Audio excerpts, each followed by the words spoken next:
इयत्ता 12वी विषय मराठी पाठ 5वा वीरांना सलामी स्वाध्याय कृती. तर मित्रांनो यामधील पहिला असा प्रश्न आहे कृती करा. 1. दृकश्राव्य दालनातील कारगिल युद्धाच्या फिल्ममधील थरार म्हणजे?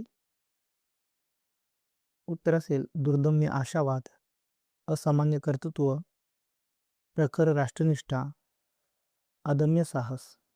2.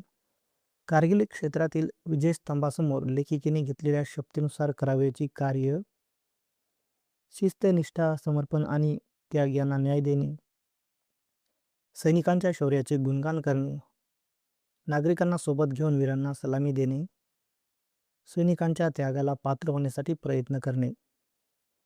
3. लेखिकेने सांगितलेली शहरी जीवनाची वैशिष्ट्य: आत्मकेंद्रित जीवनशैली आणि संकुचित विचारसरणी. 4. लेखिकेने वर्णन केलेली भारतीय जवानांची वैशिष्ट्य: देशभक्ती व राष्ट्रनिष्ठा, शौर्य व साहस, कर्तव्यनिष्ठा व त्याग भावना, ममता व बंधुभाव. चौकटीत उत्तरे लिहा.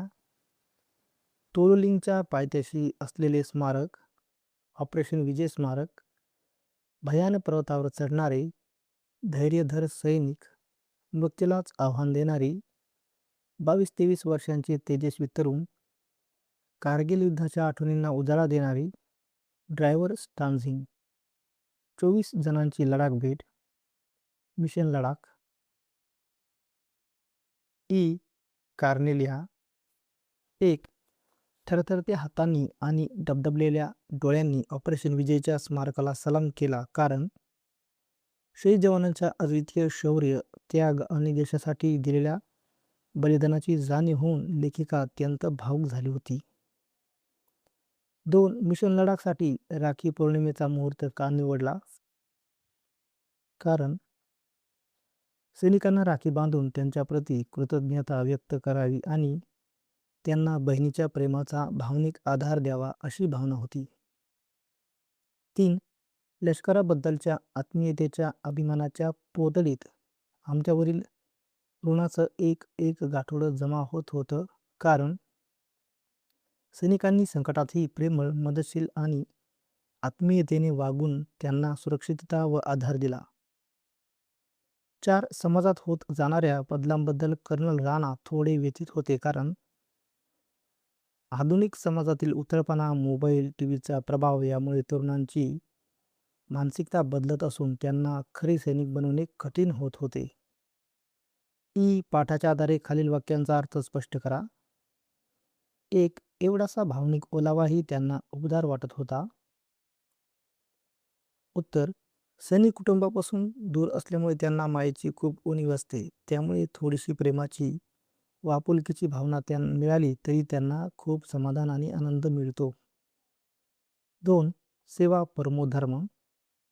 उत्तर: सेवा करणे हाच सर्वोच्च धर्म आहे.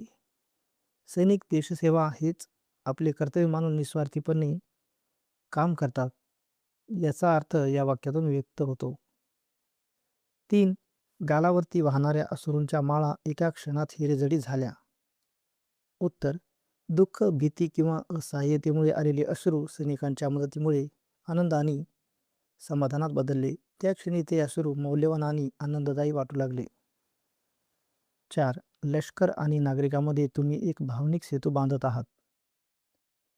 उत्तर: लेखिका नागरिक आणि सैनिक यांच्यात प्रेम, समजूतदारपणा आणि जिव्हाळा निर्माण करत आहे, त्यामुळे दोघांमध्ये भावनिक नाते जोडले जात आहे. प्रश्न दुसरा, व्याकरण. खालील वाक्प्रचारांचा अर्थ लिहून वाक्यात उपयोग करा. 1. जमीन आसमानाचा फरक असणे. अर्थ: खूप मोठा फरक असणे. वाक्य: गावातील आणि शहरातील जीवनात जमीन आसमानाचा फरक असतो. 2. आग ओकणे. अर्थ: प्रचंड राग व्यक्त करणे. वाक्य: युद्धात शत्रूच्या तोफा आग ओकत होत्या. 3. अंगावर काटा येणे. अर्थ: भीती किंवा तीव्र भावना निर्माण होणे. वाक्य: कारगिल युद्धाची माहिती ऐकून माझ्या अंगावर काटा आला. 4. मनातील मळप दूर होणे. अर्थ: मनातील दुःख, चिंता नाहीशी होणे. वाक्य: चांगली बातमी ऐकल्यावर माझ्या मनातील मळप दूर झाले. आ. खालील तक्ता पूर्ण करा. तर वाक्यप्रकार व बदलासाठी सूचना आहे. 1. जमेल का हे सारं? याचा वाक्यप्रकार आहे प्रश्नार्थक वाक्य. विधानार्थी करायचे आहे. विधानार्थी होईल: हे सारं आपल्याला जमेल. 2. तुम्ही लष्कराचं मनोबळ खूप वाढवत आहात. वाक्यप्रकार आहे विधानार्थी वाक्य. तर याचा उद्गारार्थी होईल: किती वाढवत आहात तुम्ही लष्कराचं मनोबळ. 3. यापेक्षा मोठा सन्मान कोणताही नव्हता. या वाक्याचा प्रकार आहे नकारार्थी वाक्य. प्रश्नार्थक होईल: यापेक्षा मोठा सन्मान कोणता होता का. 4. पुढील सगळे मार्ग बंदच होते. या वाक्याचा प्रकार आहे होकारार्थी वाक्य. नकारार्थी होईल: पुढील सगळे मार्ग खुले नव्हते. ई. खालील तक्ता पूर्ण करा. सामासिक शब्द, विग्रह आणि समासाचे नाव. 22-23. 22 किंवा 23 समासाचे नाव होईल. वैकल्पिक द्वंद्व.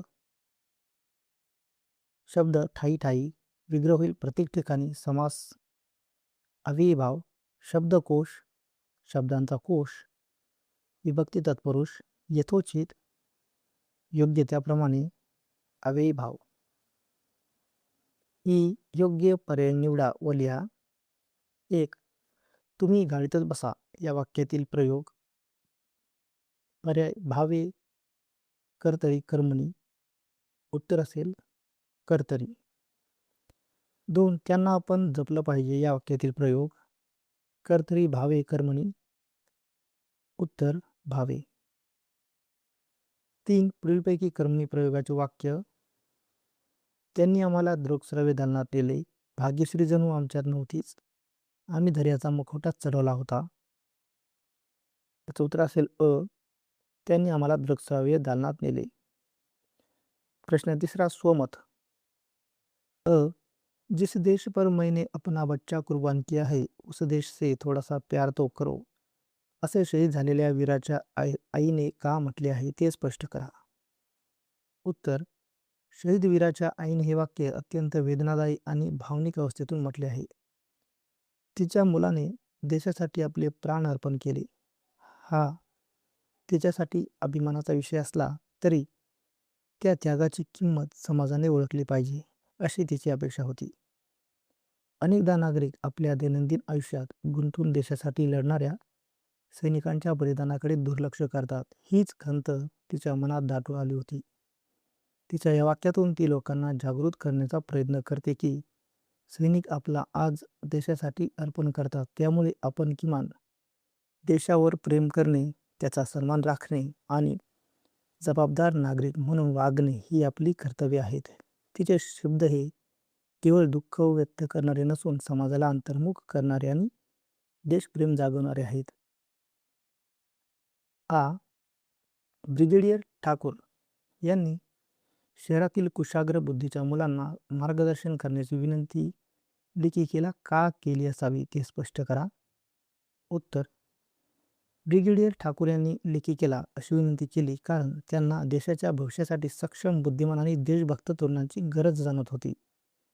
शहरातील अनेक हुशार मुले उच्च शिक्षण घेऊन विविध क्षेत्रात करिअर करतात, परंतु त्यापैकी फार कमी जण सैन्य दलात येण्याचा विचार करतात. त्यामुळे त्यांनी लेखिकेमार्फत अशा मुलांना प्रेरित करण्याचा प्रयत्न केला. तसेच समाजात सैनिकांविषयी योग्य समज आणि आदर निर्माण होणे आवश्यक आहे असे त्यांना वाटत होते. तरुणांनी किमान काही काळ तरी देशसेवेसाठी सैन्यात सामील व्हावे. त्यातून त्यांच्यात शिस्त, धैर्य आणि कर्तव्य भावना विकसित होईल. या सर्व कारणामुळे त्यांनी लेखिकेला मार्गदर्शन करण्याची विनंती केली. ही आम्हाला सैनिक नावाचा माणूस कळू लागला या विधानाचा तुम्हाला कळलेला अर्थ लिहा. उत्तर: या विधानाचा अर्थ असा की लेखिका आणि तिच्या सहकाऱ्यांना सैनिकांचे खरे आयुष्य आणि त्यांच्या भावना समजू लागल्या. सुरुवातीला सैनिक म्हणजे केवळ गणवेशातील शिस्तबद्ध आणि कठोर व्यक्ती अशीच त्यांची कल्पना होती. परंतु प्रत्यक्ष भेटीतून त्यांचे मानवी रूप समोर आले. सैनिकही इतरांसारखेच भावनाशील असतात. त्यांनाही कुटुंबाची ओढ, प्रेम आणि आपुलकीची गरज असते. अत्यंत कठीण परिस्थितीत, प्रतिकूल हवामानात आणि जीव धोक्यात घालून ते देशाचे रक्षण करतात. त्यांच्या त्याग, शौर्य, कर्तव्यनिष्ठा आणि माणुसकीची जाणीव लेखिकेला झाली. त्यामुळे सैनिक हा फक्त एक पद नसून एक जिवंत, संवेदनशील आणि महान माणूस आहे हे त्यांना समजले. प्रश्न 4 अभिव्यक्ती अ. सैनिकी जीवन आणि सामान्य नागरिकांचे जीवन यांची तुलना तुमच्या शब्दांत करा. उत्तर. सैनिकी जीवन आणि सामान्य नागरिकांचे जीवन यामध्ये जमीन आसमानाचा फरक दिसून येतो. सैनिकी जीवन अत्यंत कठीण, शिस्तबद्ध आणि धोकादायक असते. सैनिकांना प्रतिकूल हवामान, उंच पर्वत, बर्फाच्छादित प्रदेश किंवा रणभूमी यांसारख्या परिस्थितीत राहून देशाचे रक्षण करावे लागते. त्यांना कुटुंबापासून दूर राहावे लागते आणि कधीही जीव गमावण्याचा धोका असतो. त्यांच्या आयुष्यात शिस्त, त्याग, कर्तव्यनिष्ठा आणि देशप्रेम यांना अत्यंत महत्त्व असते. याउलट सामान्य नागरिकांचे जीवन तुलनेने सुरक्षित, आरामदायी आणि स्वातंत्र्यपूर्ण असते. त्यांना कुटुंबासोबत राहता येते. आपल्या आवडीनुसार शिक्षण, नोकरी आणि जीवनशैली निवडता येते. त्यांच्या आयुष्यात धोके कमी असतात आणि त्यांना रोजच्या गरजा सहज पूर्ण करता येतात. तरी या दोन्ही जीवन प्रकारामध्ये एक महत्त्वाचा दुवा आहे, तो म्हणजे सैनिकांचे त्याग आणि पराक्रम. सैनिकांच्या अथक प्रयत्नामुळे सामान्य नागरिकांना सुरक्षित आणि शांततापूर्ण जीवन जगता येते. त्यामुळे प्रत्येक नागरिकाने सैनिकांबद्दल कृतज्ञता बाळगणे आणि देशाबद्दल आपली जबाबदारी ओळखणे आवश्यक आहे. हा कारगिलमधील पुलावर पहारा करणाऱ्या सैनिकाच्या सिर्फ दिमाग में डाल देना है या उद्गारातील आशय तुमच्या जीवनात तुम्ही कसा अंमलात आणाल ते लिहा. उत्तर. सिर्फ दिमाग में डाल देना है वाक्यातून दृढ निश्चय, सकारात्मक विचार आणि मानसिक ताकद यांचे महत्त्व स्पष्ट होते. कोणतेही काम कठीण वाटले तरी ते अशक्य नाही. फक्त मनाने ठरवले तर ते साध्य करता येते. हा त्याचा मुख्य आशय आहे. मी माझ्या जीवनात हा विचार पुढीलप्रमाणे अंमलात आणीन. अभ्यास, स्पर्धा परीक्षा किंवा कोणतेही कठीण काम करताना घाबरण्याऐवजी आत्मविश्वासाने त्याला सामोरे जाईन. अपयश आले तरी खचून न जाता पुन्हा प्रयत्न करेन. प्रत्येक काम पूर्ण करण्यासाठी मनोबल मजबूत ठेवेन आणि हे मला जमेल असा सकारात्मक दृष्टिकोन ठेवेन. तसेच वेळेचे नियोजन, सातत्य आणि मेहनत यांचा आधार घेऊन माझे उद्दिष्ट साध्य करण्याचा प्रयत्न करेन. या सैनिकाच्या विचारातून प्रेरणा घेऊन मी जीवनातील प्रत्येक अडचणीवर मात करून यश मिळवण्याचा निर्धार करेन.